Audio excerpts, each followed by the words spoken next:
Hi everyone, welcome to my channel. This of course is a potentiometer. This is a 10K potentiometer and it's a mechanical device. There's some resistor material connected to two of these outside leads here. Gives you access to the full 10K resistor value. And then there's a center tap or a wiper blade that can sweep across in between, taking out or adding to the total 10K resistance that's available with this 10K potentiometer. But it's a mechanical device, so you have to physically come in here and turn it, or you could have another mechanical connection to this, connected to a motor, a servo. But it's a mechanical device, and they can get dirty. If you've ever had a dirty potentiometer on like a radio or the volume control or an amplifier, it gets scratchy, you can get pop sounds. And so it does wear out eventually because it is a mechanical connection. So the mechanical potentiometer has some type of resistive material. And it's got the two contacts going to the outside. And you have a third contact. And it wipes across this surface of material here. And as this gets closer to this side, there's less material between this point and this point. So this amount of material, you could have like 5 ohms, say, worth of material there. Well, as it approaches this side, if you have the wiper arm over here, then you're approaching the 10K value in this particular case. But if you were to look at from a side view, I guess, you have some type of mechanical connection. So this is pressed up against this surface of this resistor material, and it goes in one direction or the other. And it's a physical mechanical contact.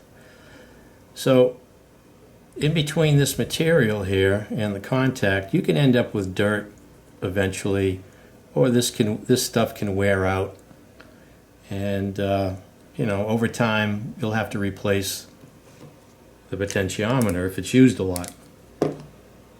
But I've been experimenting with another type of potentiometer, and that's a digital or a DigiPot. And here's an MC. The particular one that I have is a 4231. But the one drawback is they're not as accurate. So this particular DigiPot is a 10K, and it can be off by as much as 20%. I think I'm measuring about 7.5K is what I'm able to adjust. And the wiper arm will have a considerable amount of resistance too. It can be up to like 75 ohms.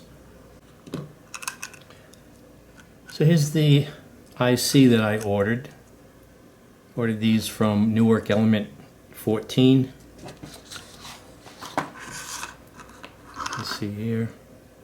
So again, this is the 4231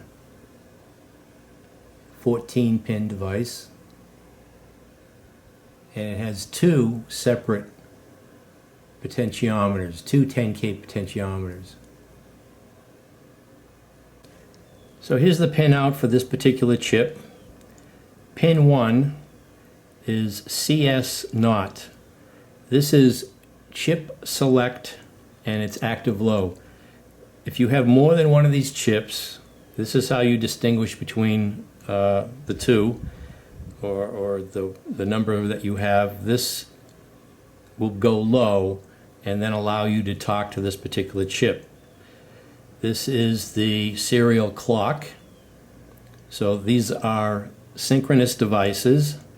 So they either respond to the leading edge or the falling edge of the clock pulse. This here is the serial data in, pin 3. VSS gets connected to ground. And here you have one of your potentiometers. And you have one end labeled P1A, P1B, and this is the wiper blade here, P1W for the wiper blade. And on the other side, you have the second potentiometer. You have POA and POB and POW. So this is potentiometer 0 and this is potentiometer 1. WP is write protect. We're not going to be using that. No connection. This here is shutdown. So you're able to turn the chip off. This is active low. So when you put a low on 12, it will not respond to any data that you're sending or any data you're receiving from this chip. This is SDO, serial data out, and this is your plus 5 volts VDD. So let's take a look at what these serial clock, serial data in, and serial data out mean. The way we're going to communicate with this chip is with serial peripheral interface, SPI. So how are we going to talk to this DigiPot? It's almost going to be like the way I showed we enter in data into a shift register. But we're going to use a standard called SPI. So it's SPI, and that's serial peripheral interface. SPI. So as an example, if we have two devices talking to each other, one we're going to call the master, and the other one the slave.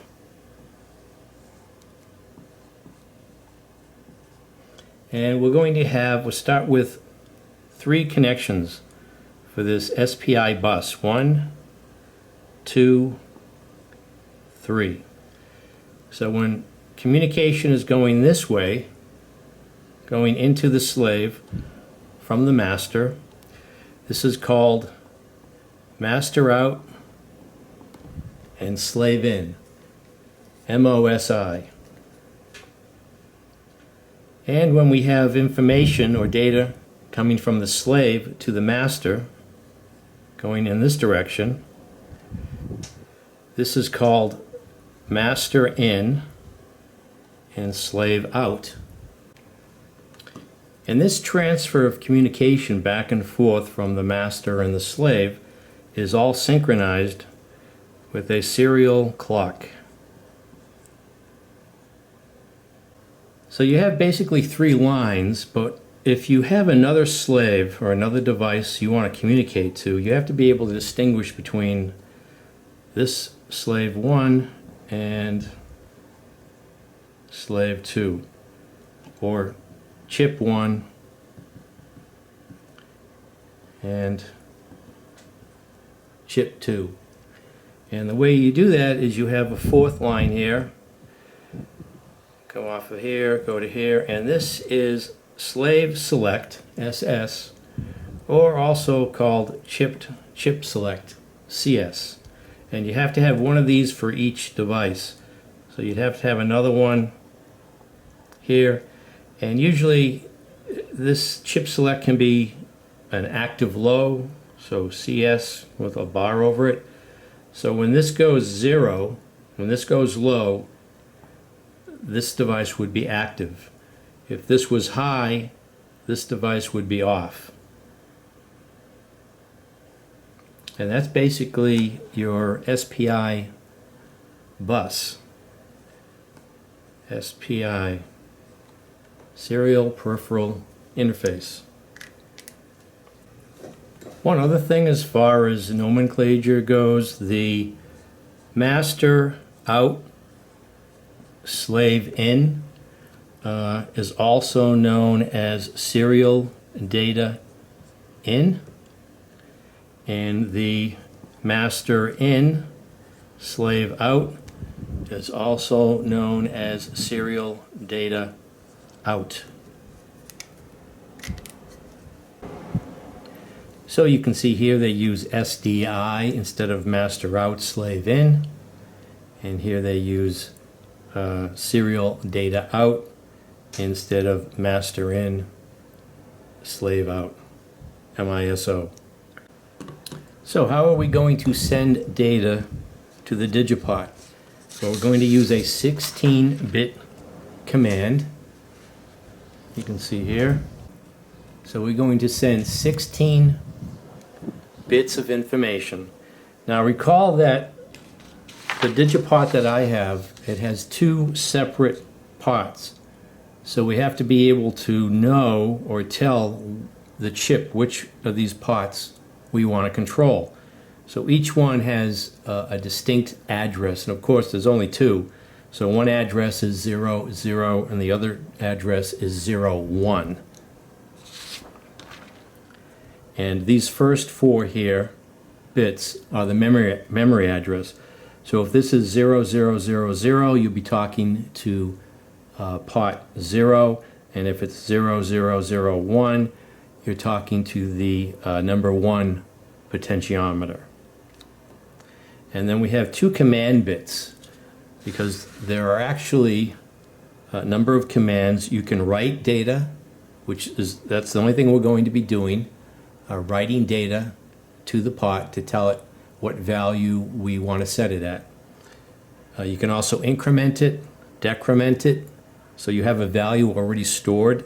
There's memory on this chip, and you can increment or decrement the resistor value, or you can read data from the chip. So here's a rough schematic of what I've wired up onto the Heathkit trainer. I'm going to try to manually enter in some resistor values.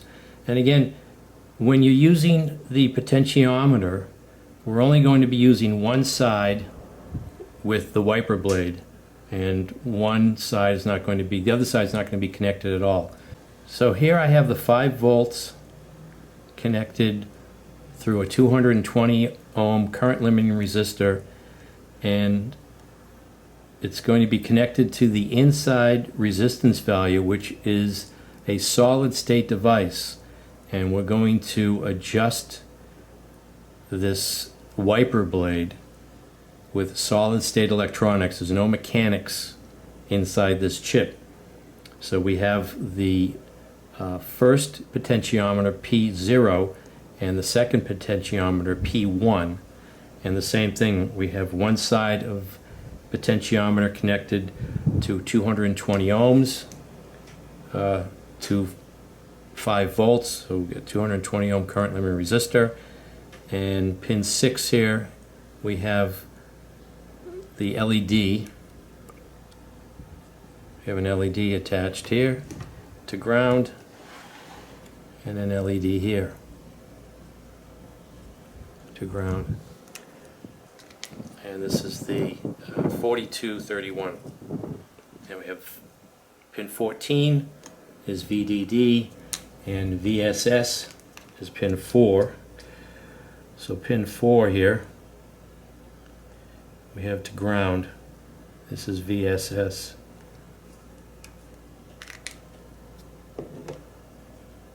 So let's take a look at the Heathkit digital trainer.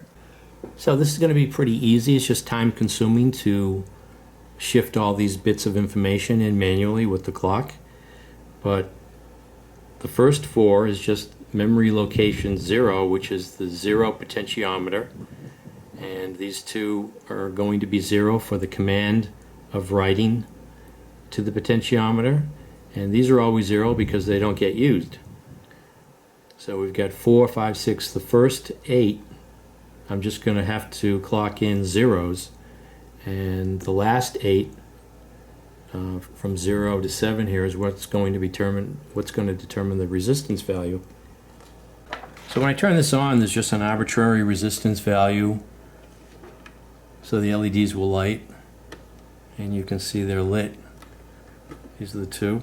Now this is potentiometer, this is the digital pot 0, and this is digital pot 1. So if I want to change the resistance value and change the LED brightness here, I have to talk to pot 0. So let me select, I'll select that, the chip select is active low, and then I want to put in 8 zeros. So I have this at 0, so 1, 2, 3, 4, 5, 6, 7, 8.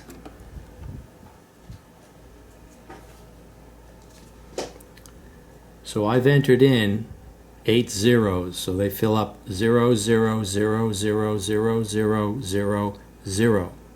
Well, now the next 8 bits will shift this information this way to fill up the rest of these registers here.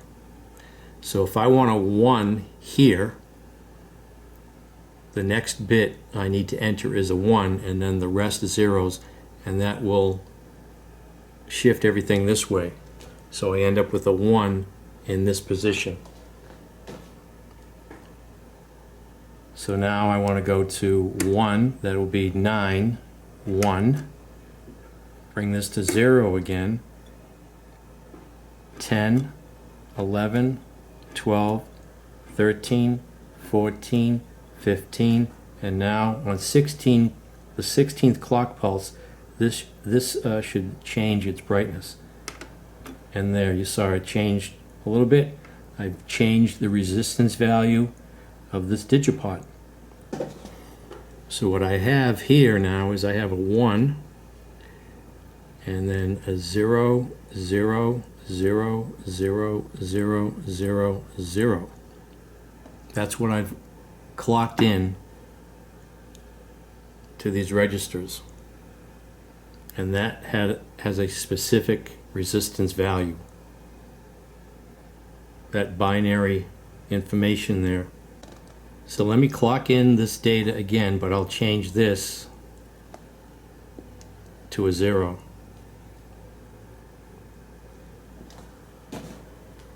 It's just that's easy to do. So we have chip select, and we have the data in. We'll just keep this at 0, and I'll clock in. This is the clock. Manually, each of these zeros, so I have to clock in 16 zeros. 1, 2, 3, 4, 5, 6, 7, 8, 9, 10, 11, 12, 13, 14, 15. Now watch this LED here, should get bright. 16. So that obviously has reduced the resistance value.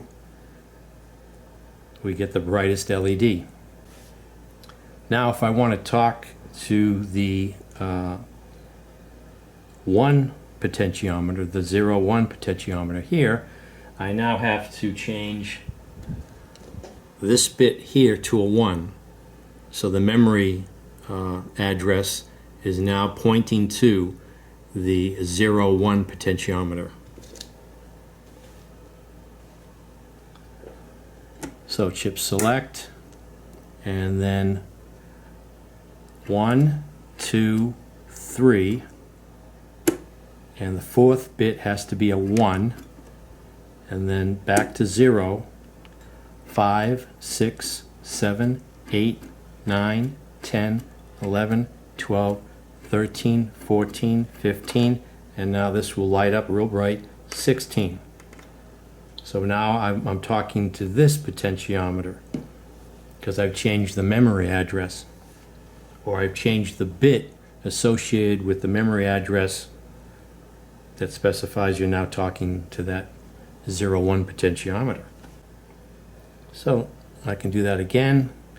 Chip select goes to 0, and now I have 1, 2, 3, 4, and then I want this to be all zeros. Actually 5, 6, 7, 8. Bit 9 I want to be a 1, and then back down to 10, 11, 12, 13, 14, 15, 16. There, back down to zeros for the remaining bits, and now I've dimmed the LED connected to potentiometer 1. So I was going to include having these chips hooked up to the Arduino, but I'll do that in the next video since this will probably run long enough. But that gives you a little understanding of how exactly we talk to this digital potentiometer. It's a solid-state device, not a mechanical potentiometer. And although there are some trade-offs, it's not as accurate as a mechanical potentiometer. You now have the ability to control this digitally. No mechanics involved. And then, you can then write a program to have control over a resistance value. And it's similar to the way we clocked in information into a shift register. One bit at a time. It's a 16-bit command.